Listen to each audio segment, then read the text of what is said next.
In today's video, I'm going to teach you how to cancel your QuickBooks Time subscription or trial.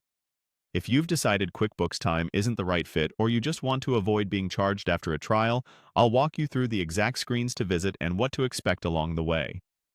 You don't need anything special to follow along, but it helps to be signed in as the account owner or an admin, so you have access to billing. Also, keep in mind that interfaces can change slightly over time, so if a button looks a little different, the wording should still be similar. Start by opening QuickBooks Time. Once you're in, head to Company Settings. Depending on your layout, this may be accessed from a gear or menu icon, but you're looking specifically for Company Settings. Inside there, select Account and Billing. This is your central place for plan details, trial status, and payment information, and it's where you'll make the cancellation.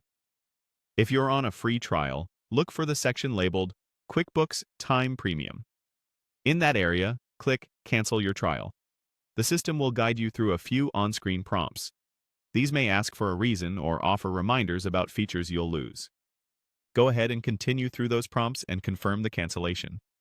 This stops your trial from converting into a paid subscription, and you'll still be able to use QuickBooks Time until the trial period officially ends. If you have an active paid plan instead, find your current plan under the Active Plan section. Click Cancel Subscription.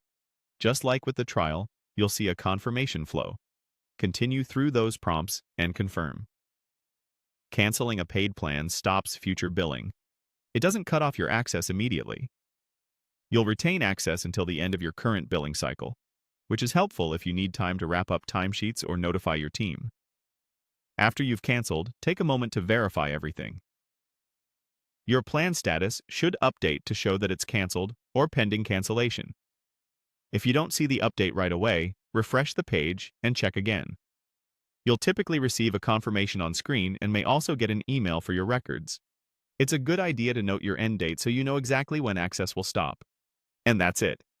You've successfully canceled your QuickBooks Time trial or subscription quickly and safely, right from account and billing.